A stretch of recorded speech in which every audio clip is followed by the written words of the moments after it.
Who's out?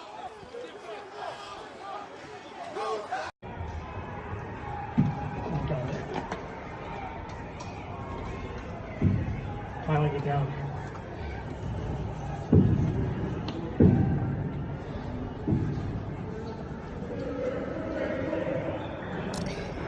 My friends, I wanted to talk to you today about what was anticipated to be a kind of an uplifting day, really, in many respects, and that is the formal certification of Joe Biden to be president. I hadn't anticipated when we arranged this particular conversation, and I will get to your questions as soon as I can, but I hadn't anticipated the chaos today. And I hadn't anticipated what you all saw on your television screens. So I want to reflect on that before I get to your questions. I mean, obviously, number one, it was not a protest. This is not a protest. This was clearly and unambiguously an insurrection. It was sedition. This was taking on the government of the United States. This was something that certainly in my life I have never seen. I've been in and out of politics, in and out of Washington for the last 52 years, and I have never witnessed anything remotely like this. As has been said, it is an embarrassment. I mean, I know that people around the world watched what happened today, watched the storming of our Capitol by armed insurrectionists. I know that people around the world saw our democracy under threat. They saw our Capitol breached. I know that it was a scary and frightening experience for many of you, not only obviously for people there at the time, people working for the public, senators and representatives, their staffs, custodians, people inside the Capitol, Capitol Police, but it was scary to watch. It was scary to behold. It was frightening, and it is frightening. It's not over. It continues to be frightening. The other thing I want to say about this is that this was unambiguously, clearly, the direct, logical, inevitable consequence of Donald Trump. His rhetoric, his threats, his tweets, what he has done, certainly since Election Day, in terms of spreading lies about the election, lies, pure, baseless lies, getting his followers into a lather, stirring up hate and disaffection as late as this morning. Behind a podium, to a large number of people, his followers, he said basically, directly, go ahead, go march on the Capitol. And he saw who they were, and he saw what they had, and he knew exactly what would happen. This is Donald Trump's doing. This is the logical culmination, the logical consequence of Trumpism. Make absolutely no mistake. The other point I want to make is that Trump's enablers, including Republicans on the Hill, almost half of the Republican Party on the Hill, members of Congress, almost half of them, were willing today and are still willing to contest this election on the basis of no evidence, on the basis of almost no data suggesting that there was anything seriously wrong or fraudulent with this election, with 60 separate lawsuits thrown out by judges, many of whom were appointed by Donald Trump, thrown out by the Supreme Court. And yet almost half of the Republicans in Congress were and are prepared to contest the certification today.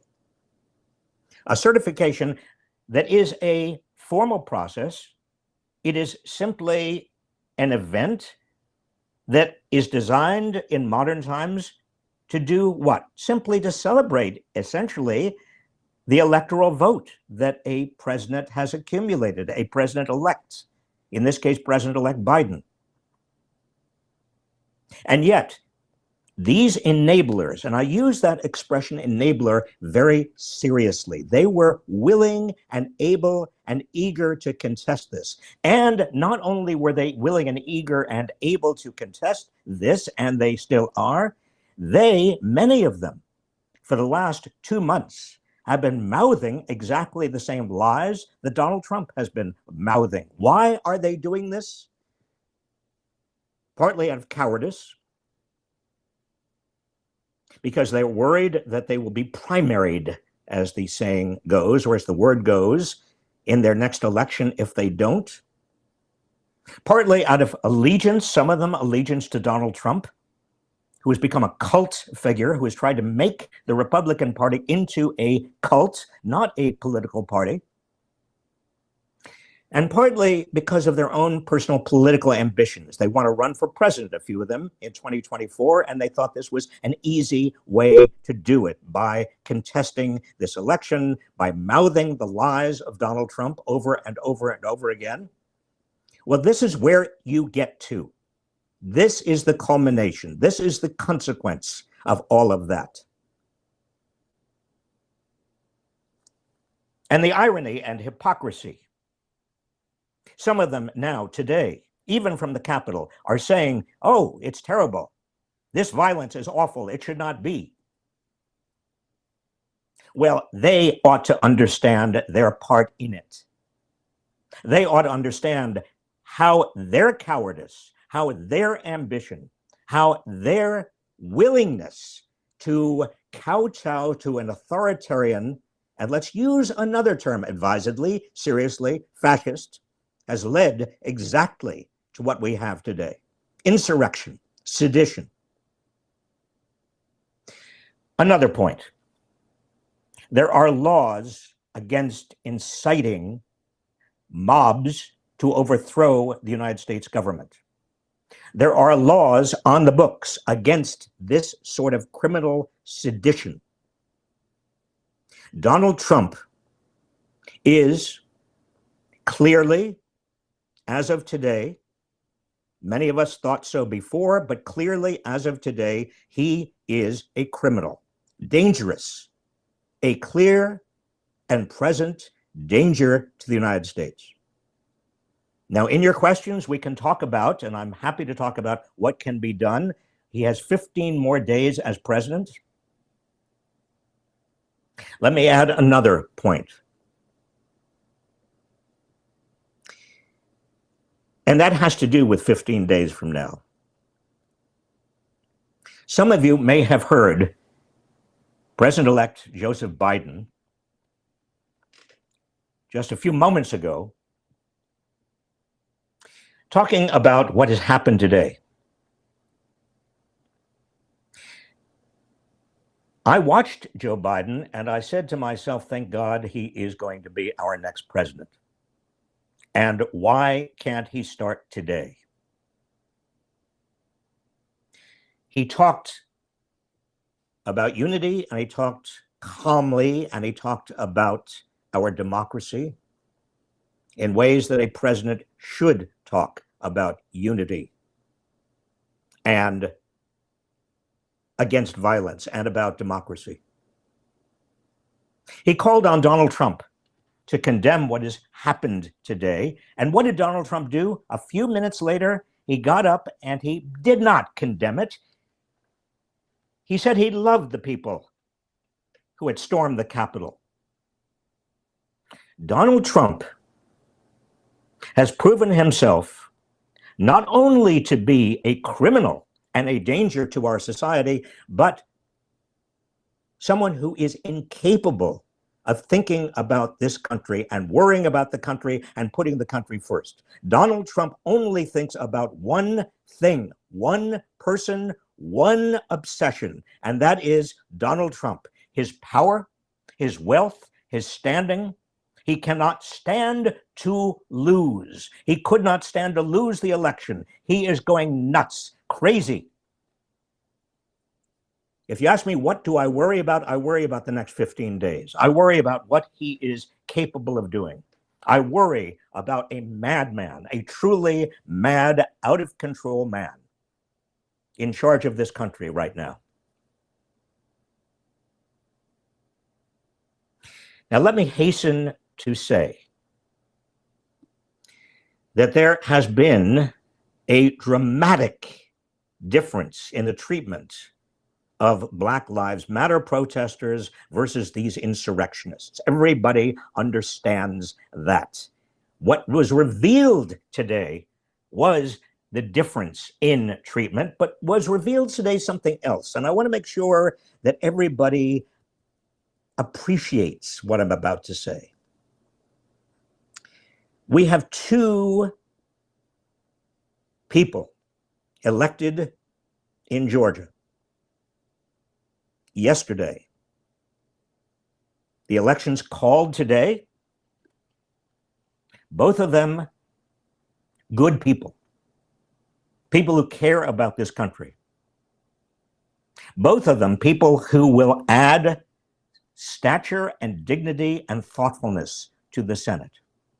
Now, they happen both to be Democrats. I am aware of that. Obviously, that means that Mitch McConnell will no longer be Speaker, he will no longer be majority leader of the Senate. That job now will go to Chuck Schumer. That means that Kamala Harris has the deciding vote. It's 50-50 in the Senate. That means that Joe Biden will be able to accomplish much more than otherwise. There is much to celebrate about what happened yesterday in Georgia. It is extraordinary. If you knew Georgia as I knew Georgia, that sounds like a song, doesn't it? Well, I was in Georgia 30 years ago, 40 years ago. In fact, my first trip into Georgia was in 1955. Georgia is a different place. The country is a different place. The fact that Raphael Warnock could have been elected senator, a Black man in Georgia, is itself extraordinary.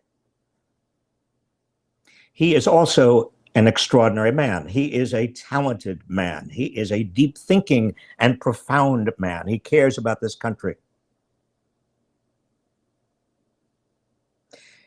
The other person who was elected, John Ossoff, 33 years old, is extraordinary in his own way. He also cares deeply about this country and will add a great deal to the Senate. So you see, this today is a turning point in many respects. I believe, on the basis of what happened in Washington today, not what happened in Georgia yesterday. I'm talking now again about what happened in Washington today. Any self-respecting Republican politician must disavow any connection with Donald Trump. My hope and expectation is that in the war that the Republican Party is now engaged in, and make no mistake, this is a war inside, it's a civil war inside the National Republican Party. You have Trump and the Trumpists and Rudy Giuliani and all of the other people around Trump. And you also have the remains of what had been a party that represented some ideas I disagreed with. I worked with them for years. When I was Secretary of Labor, I worked with them before that. I worked with them after that. Many of those people I found to be principled and interested in the common good, the public interest. I disagreed. We often disagreed, but because they were principled, because they cared about the public, it was possible to deal with them, to compromise. There is a war inside the Republican Party between the Trumpers, the Trumpists, and what remains of a reasonable Republican Party. I hope after today, those who have aligned themselves with Donald Trump will rethink their alignment. I hope after what happened today, even Trump supporters, those who voted for Donald Trump, will rethink their support for this man. In other words, it's a split screen day. On the one hand, on the one part of the screen, we have one of the most contemptible, horrific, frightening days I have ever witnessed in American politics, in Washington. An outright insurrection, a takeover of the Capitol, violence, guns, the lives of many people threatened. On the other hand, we have a hope for the future. Donald Trump gone in 15 days, Mitch McConnell no longer responsible for bringing legislation to the floor of the Senate, a new Senate Majority Leader, Charles Schumer, and we have the possibility for a sane and reasonable and caring government once again. Now your questions. Question number one, how did we get here? How can Trump be held accountable for inciting a riot at the Capitol today? Do you think after this, the cabinet, well, let me just deal with the first part of the question. There are only two ways he can be removed under the Constitution. One is, and we've tried this, impeachment. The second is the 25th Amendment. There is not time for impeachment in the next 15 days, although I'll tell you, if I were there as a member of Congress, I would move for his impeachment immediately. Seek it, and I would round up as many votes in the Senate and House as possible, and it's just possible today that might be accomplished. The 25th Amendment requires that his cabinet, his major players in his cabinet, along with the vice president, support a 25th Amendment motion for the removal of the president. That is less possible. In fact, neither of these is very likely. In fact, neither of these is likely at all. But the 25th Amendment, I think, is even less likely. But it is appropriate. Both are appropriate. Donald Trump, in a rational world, would be removed today from office. Your next question, question number two, what's next for our political system after today? How can we operate as a democracy after a violent coup attempt like this? Well, here's where my optimism comes in. After viewing what you viewed and I viewed today, after seeing the consequences of Trumpism, I am in a way relieved. I'm relieved because everybody saw it. I'm relieved because we actually had the opportunity to witness the inevitable consequences of Donald Trump's malevolence, his malicious contempt for this country in the most dramatic way possible. Now, we all know that one way he has shown his contempt has been to essentially ignore the coronavirus entirely. Another way he's shown his contempt is to make these baseless claims of fraud. But today,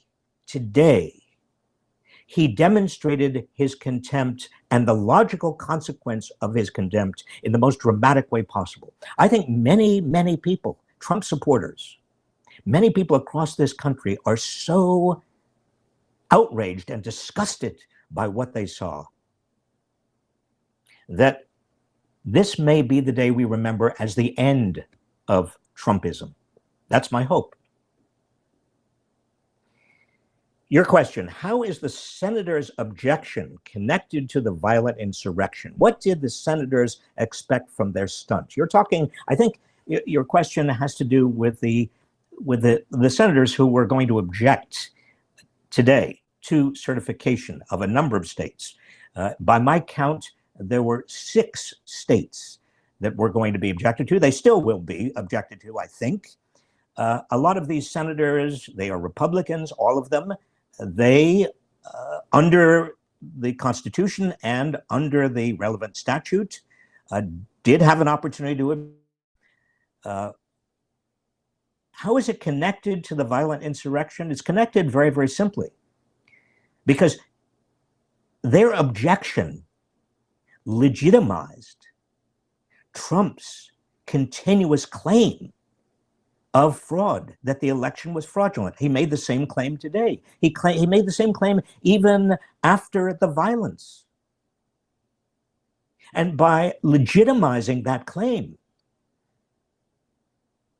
what those senators have done and are doing right now is inviting even more violence. Because if you believe that the election was fraudulent, some people are going to take the law into their own hands. What lessons can we learn from this? Another question from some of you. Well, there are a number of lessons we can learn. One lesson is that we have tolerated Donald Trump and Trumpism too long. We have apologized.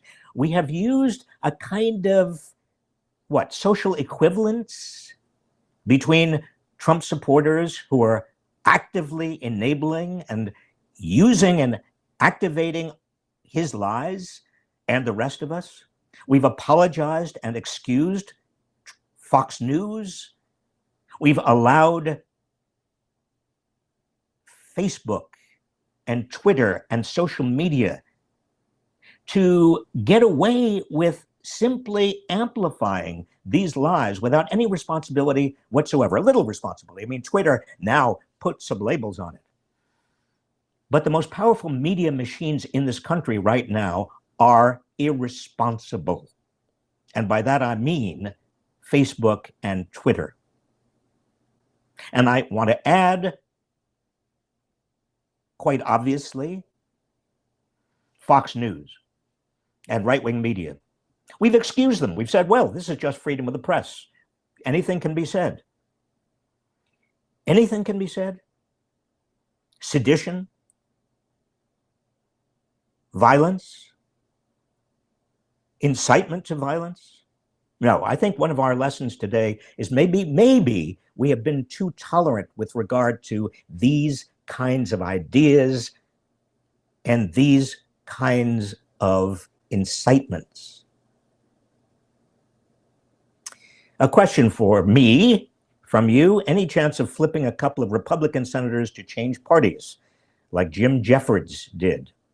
Well, Jim Jeffords, some of you may remember, was a Republican senator from Vermont who, in the early 2000s, when the Senate was actually split 50-50, just like it is going to be starting within a few days.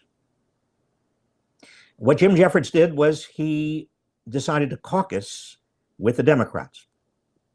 And that shifted the Senate 51-49. Now, it was a different era, because that was a time when George W. Bush was president.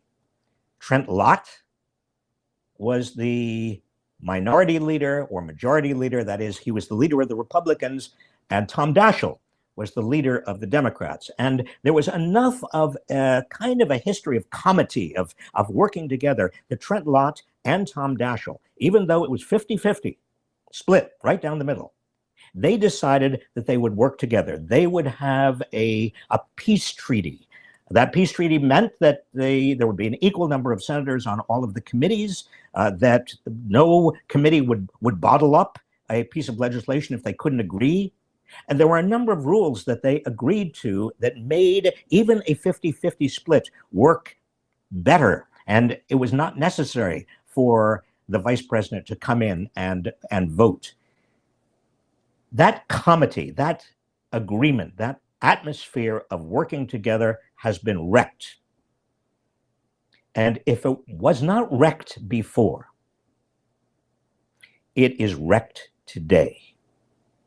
The Republican senators who have taken it on themselves to, at Trump's behest, do his bidding and object to the certifications today and tomorrow, however long it takes, they have made it impossible, I believe, for the Democrats in the Senate to come into any agreement with the Republicans. It will be a Democratic Senate, and there will not be the kind of agreement we saw before.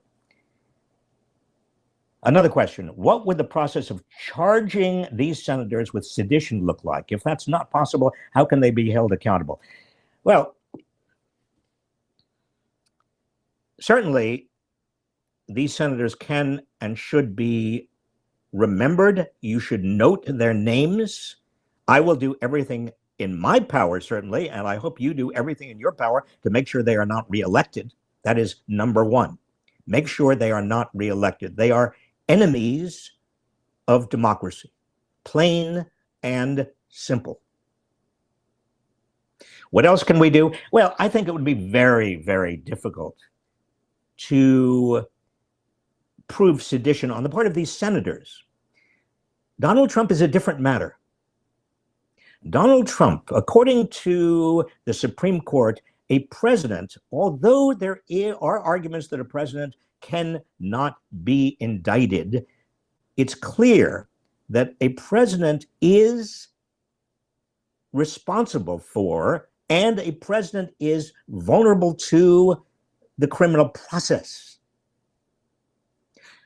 I hope that in the next 15 days, Donald Trump is indicted for sedition. Your question: is the Trump presidency a result of the failure of our political system that has been unrecognized for a long while? Well, there is a deep failure. The Electoral College itself is a failure. It should be either abolished or, and I've communicated with you many times about this, we have videos about this, how to make it irrelevant. But the Electoral College is antiquated. It's becoming more and more dangerous because every time we have an election, those swing states become more important in a very distorted way. Their votes are different from the popular vote. Also, again, we have tolerated a degree of intolerance in this country, and I'm not sure we should continue to tolerate that intolerance. And I'm talking about the Republicans. I'm talking about a Republican Party that is a rogue party, has become a rogue party. The Trump part of the Republican Party, not the other part of it, not the other part that I told you before I've worked with before. No, I'm talking about the rogue Republican Party. I don't believe they should be recognized. I think they are an intolerable disgrace and a danger. I want to, in closing, I want to acknowledge, particularly in Georgia, Stacey Abrams and the other extraordinary Black women and organizers who turned out this extraordinary win today. As ugly a day as it has been today, it is also a cause for real celebration. And we owe it in large part and have a great debt of gratitude to Stacey Abrams and her team for pulling off what many people thought was impossible. It is hopefully the start of something wonderful in this country. And hopefully today in the nation's capital is the end of something horrible. It's up to us to make sure today marks the beginning of something wonderful and the end of something horrible. It is up to every one of us. Thank you for your time. Good luck to you. Stay safe. And I will say it. God bless America.